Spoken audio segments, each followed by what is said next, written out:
okay, fellas, being that y'all had the MPs, the analog situations, all the way up into your reasons and your logics and everything, Fruit Loops, everything that's going on now, how do y'all feel like this digital age has made production easier for people to just get into it? And then also, do you feel like it's watered the game down or improved the game? That's a beautiful question, B. I'm gonna tell you like this here. It definitely made it easy to produce records because it's like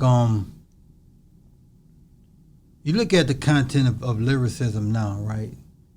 If they would have put how records and was recorded vocally back then, they were like, oh man, I can't. That shit ain't for me. And the thing about it, if they understood, if you had to, and I just asked this thing was scratched not too long ago, but I said about DJing, but it's like I always say, if today's producers was to learn how the shit was done back then and apply both, Niggas would be you'll be different. You got listen to me, Beehive. Nigga, I'm listening to the fucking Chronic album, right? Yeah. And I'm trying to figure out how in the fuck am I gonna make a 4-track sound like that shit. We been through that. Tascam 488, the 8-track. We was with the little EQ on there. We might have had about 4 bands to EQ with, and we still, like you said, yeah, that was our template. How to get that shit to sound crispy like the West Coast. A cassette tape about this thick, trying to make it sound like some shit that's on this much shit. And the thing about it is that it made it easy. Now, it's a good and a bad with it.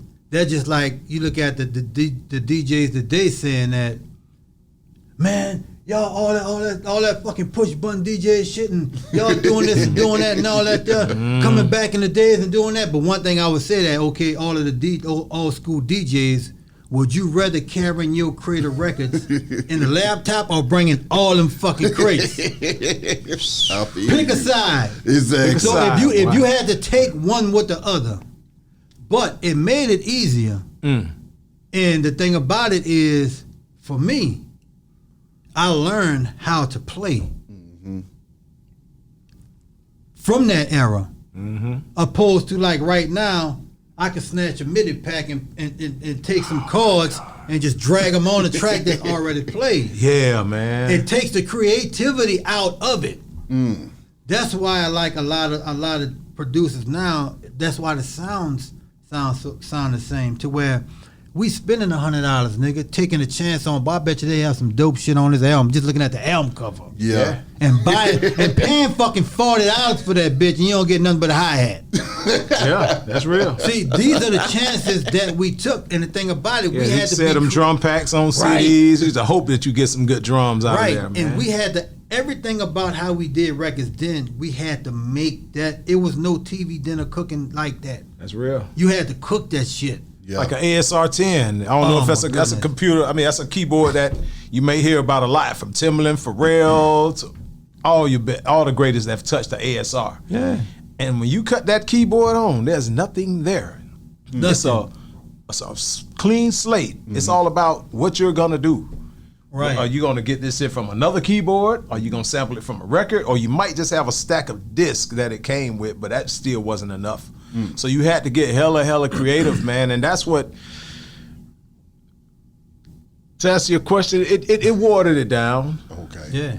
It watered it down because it got to the point to where cats with no skills could really just dive into it. Yeah. Just by clicking a mouse. You know what I mean? You had beats that were made with no musical abilities or no knowledge of theory. Right. That's why some songs, like now you got a few of the young cats who get it, but back then when some of those beats come out, I used to be like, hey man, you got that 808 is out of key. Yeah. Right. You don't know that's going against the grain, or do you hear where that 808 fades out? Now you got this other one coming in, like you need to make that mono there. Yeah.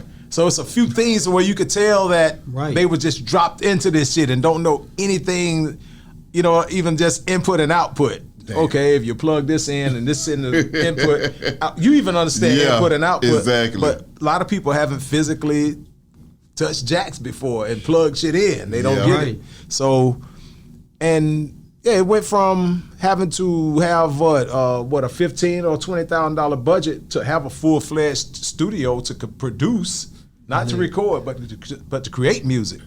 The MPs were like 4,000. Just the fact that you said that, I had to bring it up because as soon as you said that, it hit me, right? Hit you, yeah. Please speak on it. When Mystikal and Busta did the song, right? I never forget this. This is one of my moments that I'll never forget in my hip hop career, right?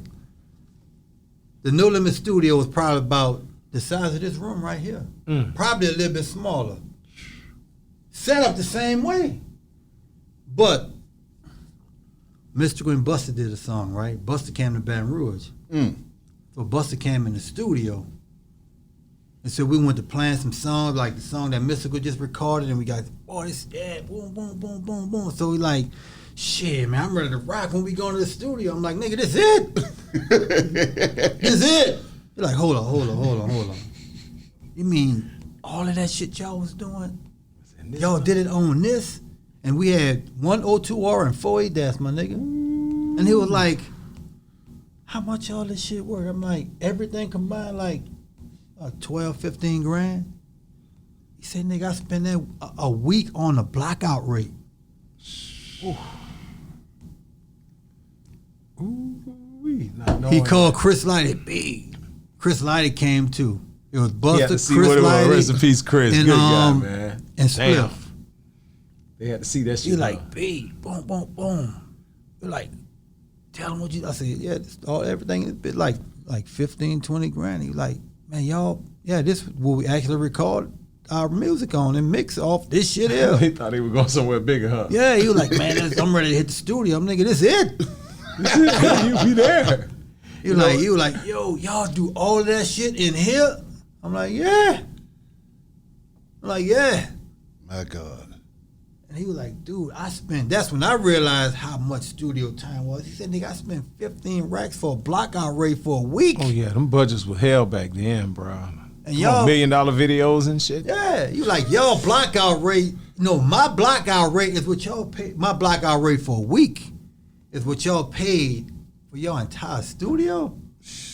Yeah. You're like, God damn. So it's balances of it, like you say, it watered it down, but sometimes you just got to adapt, because like you say, we both fuck with software as well. Yeah. Right. But just where technology is. Same thing even with video guys, you know what I mean? Mm-hmm. Now you got cameras, you got iPhones that look just as good as a big film camera that you pay $20,000, $30,000 for. Yeah, how about better?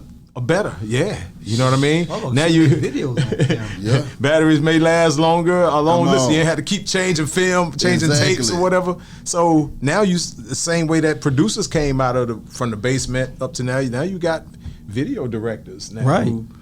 Because once again, back to the software world. So it's really like adapting to the future. Yeah. If you got a few iPhones or a few decent cameras, it's about how funky you can get with the editing program. Now, somebody could give you that. Same way a mother give you Fruity Loops. Yep. They give you this, whatever, what some of those edit programs are in video. Yeah, fucking Cool Edit. Final Cut. There you go. Final Cut Pro and all Premieres. Yep. Now you got somebody who could give you that just like FL. Exactly. So next thing you know, if you funky with your editing, next thing you know, somebody from a major label will see your work and be like, damn, dude, who did that video? Oh, man, how much y'all get that video for, man? He did it for $5,000, but it looked like some $100,000 shit. Exactly. Right. That's new.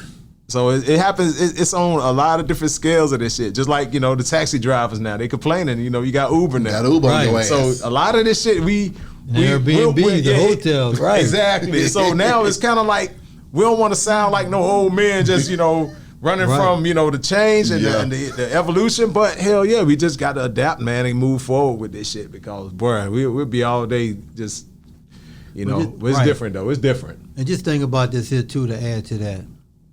You know why, like, singers back then will always be considered as the best singers? Oof, I love this. Talk to me. It wasn't no flying hooks. Mm-hmm. They had to sing every single part Yeah. harmonies. If that motherfucker came twice on the record or 3 times, they had to sing every part that many times. Every time a hook came on the record, they had to sing it that many times. So by the time they did all this recording, when they came out the booth, they knew the record. They could left from freshly recording that record straight to the stage. Yeah. Yeah. Because they had to actually sing it. And even like you look at like auto-tune, right? Mm-hmm. Auto-tune was created for pitch, for voice correction. Yeah. Meaning that you could hit a whole fucking song, right? And you probably were just kind of off just on that one word. Just go back and just fix that one word. Yeah. That's why I like some of the performances, when you hear them performing live, it's not like it is on the record. On the record, right.